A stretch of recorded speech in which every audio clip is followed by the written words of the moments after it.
Frequency Podcast Network. Stories that matter, podcasts that resonate. The race for the next leader of the Liberal Party of Canada is on. Both frontrunners launched their campaigns last week. Chrystia Freeland, former Deputy Prime Minister, longtime Cabinet Minister, runs on her near decade of experience in government, especially when dealing with President Donald Trump. Mark Carney, the former Bank of Canada governor, positions himself as party outsider, bringing change and business acumen to the Liberal brand. Last week, we saw two very different campaign launches, one in suburban Edmonton, one in urban Toronto. How did it go? There was good, and there was bad, and a difficult path is ahead for both candidates. I'm David Smith, and this is The Big Story. I'm back home in Edmonton to declare my candidacy for Leader of the Liberal Party and Prime Minister of Canada. Mark Carney introduced himself to fellow Liberals and Canadians last Thursday at a community center in his hometown of Edmonton. The event was not a stellar showing. It wasn't a complete disaster. Carney didn't fail, per se, but it was underwhelming. Part of the problem may be how much the media had built up his candidacy ahead of time. Carney came into this race with a lot of expectations on him already. A lot has been made of his credentials. Former governor of the Bank of Canada during the financial crisis, governor of the Bank of England during Brexit, not to mention high-profile businessmen sitting on multiple boards of directors for billion-dollar companies like Brookfield Asset Management and Bloomberg. At a time when the cost of living and the economy are top issues for voters, all of those expectations preceded Carney as he walked to the stage at his campaign launch. Once he took the mic and began to speak, his lack of political experience was on full display. One columnist in the Toronto Star wrote, quote, "Holy heck, that Mark Carney launch was a letdown." In the Globe and Mail, a headline read, quote, "Carney staked out ground, but his first day didn't dazzle." And for those of us who watched Carney's first campaign speech live, it was obvious from the get-go he might be more comfortable in the boardroom than he is on the political stage. A campaign launch should be an energetic event. It should inspire supporters. It should be inspiring to listen to. There should be lots of pauses for raucous applause and cheering. In that regard, Carney's opening pitch fell flat. Good old times, my friends, are over. Our times are anything but ordinary.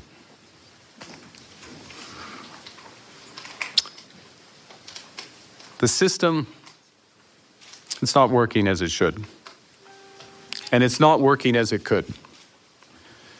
People are anxious. No wonder. Too many are falling behind. Too many young people can't afford a home.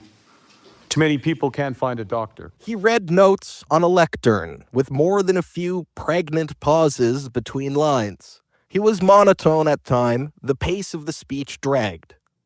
Here's the thing. Mark Carney spent a career as a central banker, and he was a good one. The problem with that is that he sounds like he's a central banker, and there's no requirement for charisma in that role. A speech in the boardroom is not the same as a speech on the campaign trail. Political communication is a skill set in and of itself. It's an art form. There's a very healthy industry of communications professionals who make their living teaching powerful, capable people like Mark Carney how to communicate in a way that will motivate people to support them politically. But learning new skills is hard, even for very competent and capable people. And this leadership race is happening on a compressed timeline.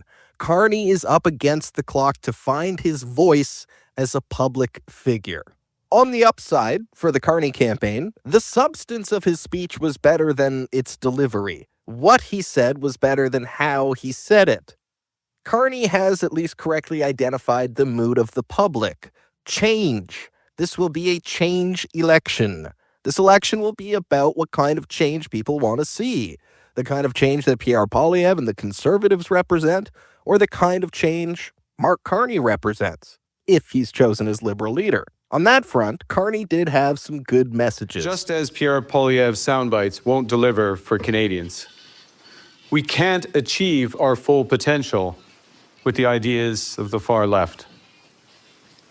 They too often see government as the solution to every problem, with a reflex to spend and subsidize that just treats the symptoms of the problems, but doesn't cure the disease. Those are some strong political messages. Carney's positioning himself as someone on the outside, somebody who hasn't been in the government for the past 9 years and disagrees with how they've been governing the country. Carney says he'll be laser focused on one thing: growing the economy. That's a solid, centrist Liberal message. That's the kind of message that could very well appeal to disaffected Liberal voters, blue Liberals, business Liberals, Liberals who may feel like they no longer have a home in the Liberal Party, people who may not have voted in the next election if Trudeau were still leading the party, but might vote for Mark Carney if he is. These are the right ideas for a new Liberal leader, but do people want to hear them coming from Mark Carney? Is he believable when he says these things? That's the key question Liberal supporters will be looking to answer when they decide whether Mark Carney is the best choice to lead their party. Does Mark Carney have the ability to build a political movement around himself, around his brand, his experience, and his ideas? A movement to rival the movement that Pierre Poilievre has so successfully built. Based on Carney's first test at his campaign launch, he has a long way to go before he will be seen as a rival to Pierre Poilievre's popularity. A key to success for Carney will be convincing people that he actually is an outsider and not a Trudeau Liberal. He represents change for the party and wasn't a part of the government that had led the country for the past 9 years. That may be a difficult task, with the deep-pocketed Conservative Party already running attack ads against him. There's a lot of ammunition there for the Conservatives when it comes to linking Carney to Trudeau. For example, Carney did sign on to be an advisor to the Trudeau government last year. He has a long public history promoting and defending carbon taxes. Until recently, he was living and working in Europe. All of these themes you can expect to come out of advertising from the Conservative Party. Mark Carney is back from Europe Speaking as a European, to continue what Justin Trudeau started. a steady increase in the price of carbon. Carbon prices have been applied sparingly. They've been set far too low. He even called Trudeau's carbon tax a model for others. So no matter what he calls it, Effectively a shadow carbon price, or price on pollution, you're going to keep paying. in some form of carbon tax. Carbon tax Carney. He's just like Justin. And if you think that's the only attack ad the Conservative Party has ready to go, don't kid yourself, there will be dozens more just like it. The Conservatives will do everything they can to link Carney to Trudeau. And it's not the hardest job in the world for them when there are plenty of sound bites like this floating around on the internet. I have been talking with Mark Carney for years now about getting him to join federal politics. I think he would be an outstanding addition at a time when Canadians need good people to step up in politics. If Mark Carney is such an outsider, why has Justin Trudeau been trying to recruit him for years? That's a very basic question that Carney will have to answer while knocking on doors and on the debate stage with Pierre Poilievre. But these are early days. There is time for him to find his footing. There's just not a lot of it. So, for the Carney campaign, an okay start, but not the fireworks a lot of people were expecting or maybe hoping for. And then there's Chrystia Freeland. In stark contrast with Mark Carney's campaign as an outsider, Freeland is the ultimate insider.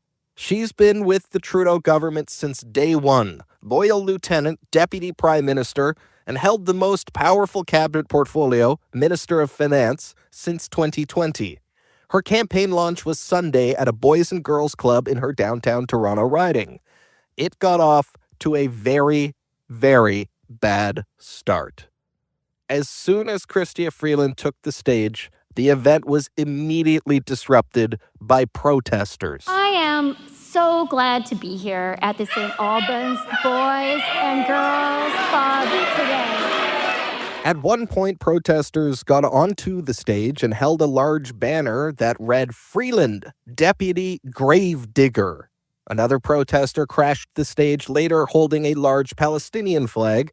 The protesters were targeting Freeland's event because they disagree with the Trudeau government's foreign policy on the war between Israel and Hamas. Freeland displayed impressive composure as she was interrupted again and again for more than 20 minutes. In my office in Ottawa, I have a beautiful painting of a Canadian flag made by those $1 in the first protest is important, and we are a free country.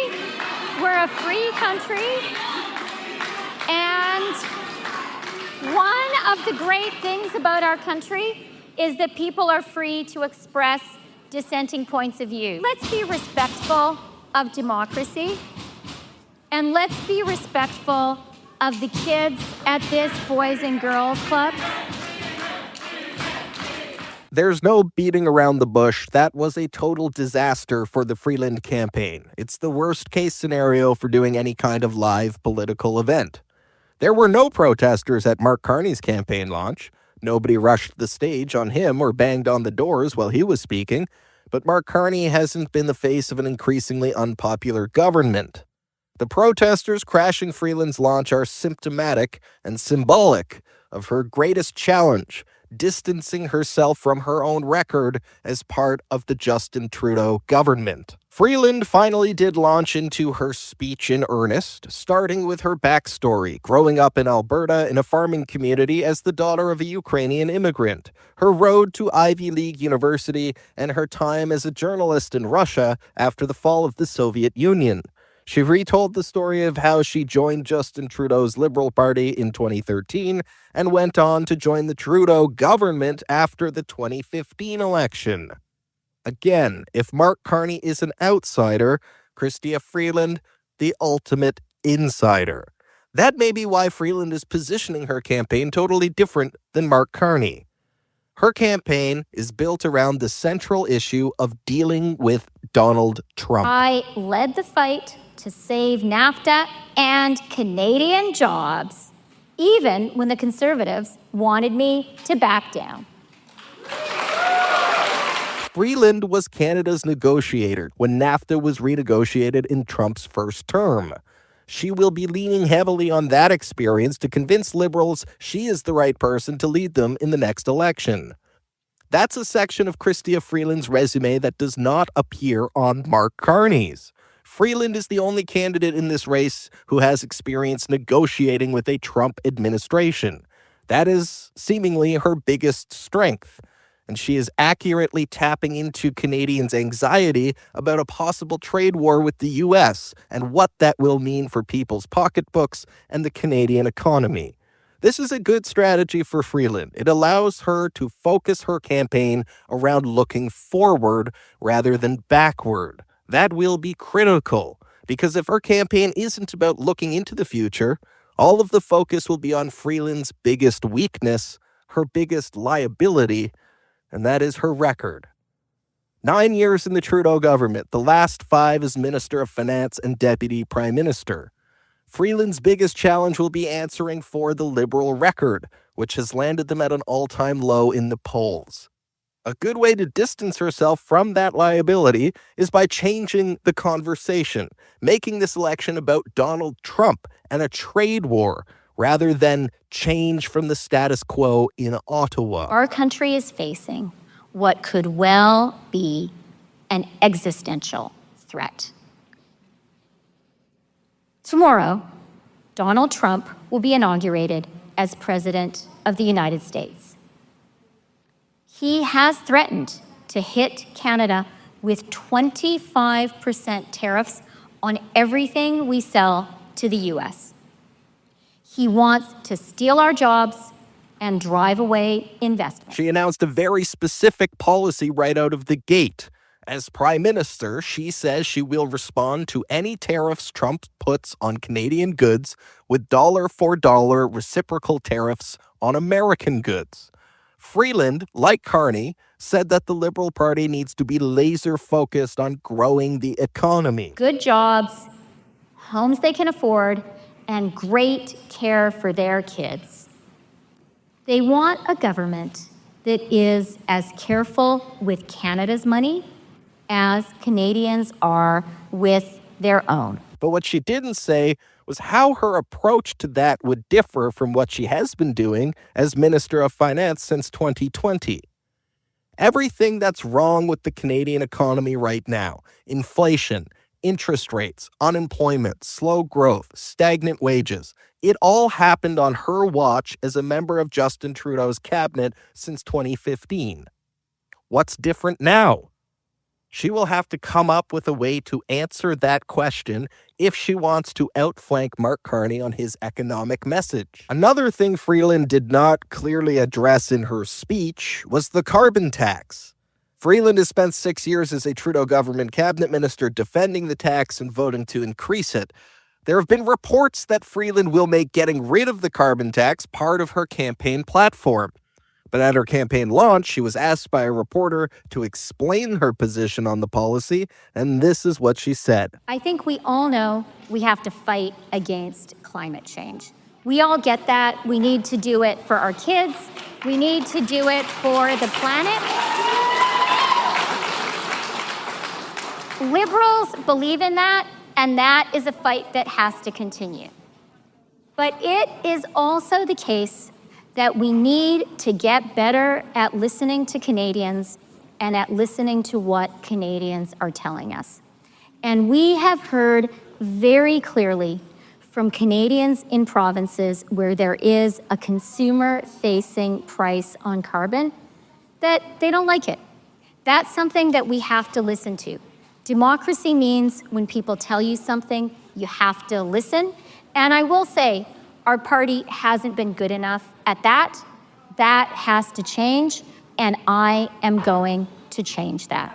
She didn't say specifically that she is going to get rid of the carbon tax, even though sources close to her campaign have been telling the media that she will.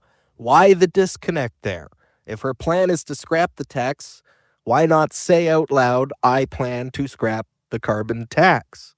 That is a basic question that she will have to come up with an answer to if she wants to hold her own on an election debate stage. So, neither of the frontrunners will win any awards for best campaign launch of all time, but they are now off and running. Chrystia Freeland and Mark Carney are the Liberal leadership hopefuls to watch. The race is on in earnest. Party supporters have until January 27th to register to be eligible to vote, and the Liberal Party will select its new leader on March the 9th. Barring any unexpected changes, it will likely be either Chrystia Freeland or Mark Carney. In the latest national poll done by Leger before the campaign launch events, Mark Carney had 27% support from Liberal voters, Chrystia Freeland close behind at 21%. It will be a tough battle between those two contenders. But much tougher still is what awaits them afterwards, fighting a general election against Pierre Poilievre and the Popular Conservative Party. And that was the big story for today. Thank you so much for listening. You can send us feedback on this episode or any other episode by emailing us hello@thebigstorypodcast.ca or leave a voicemail at 416-935-5935. We love hearing from you. You can find us on the Seeker app or on any of your favorite podcast platforms. Please rate, review, follow, and share. Until next time, I'm David Smith. Thank you for listening.